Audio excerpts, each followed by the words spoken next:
சென்னைக்குள்ள Egmore, central, கோயம்பேடுன்னு வந்து இறங்குறாங்கன்னா வந்து பார்க்குற மாதிரி ஒரு ஆஃபீஸ் இருக்கணும். எங்க தாயகம் இருக்குங்க மதிமுகவுக்கு.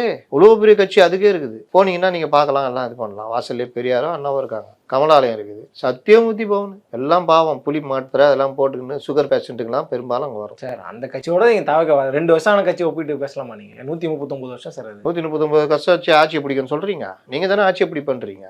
நான் தானே திமுகவுக்கு மாற்று நாங்க தான் சொல்றீங்க. ஆமா சார், பின்ன நான் வந்துட்டோம் சும்மா நின்று அதுதான் வந்துட்டீங்களே எங்க பாக்குறீங்கன்னு கேக்குறேன். எப்பா எங்க பாக்குறீங்க? எப்பா எப்பா எங்க பாக்குறீங்க? விமர்சனம் பண்ணிட்டே இருப்பீங்களா? வேற என்ன வந்துட்டீங்கல்ல எங்க பாக்குறீங்க? நான் வந்து உன்னை பார்க்கணும். எங்க இருக்கிற? நான் பத்திரிகையாளர்.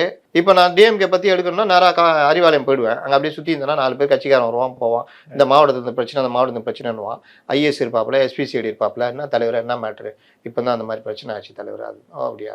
கமலாலயம் போனால் என்ன ஆச்சுன்னு அண்ணாமலை கூப்பிட்டுக்கிறாங்க. அது 2 பேர் தகவல் சொல்லுவாங்க.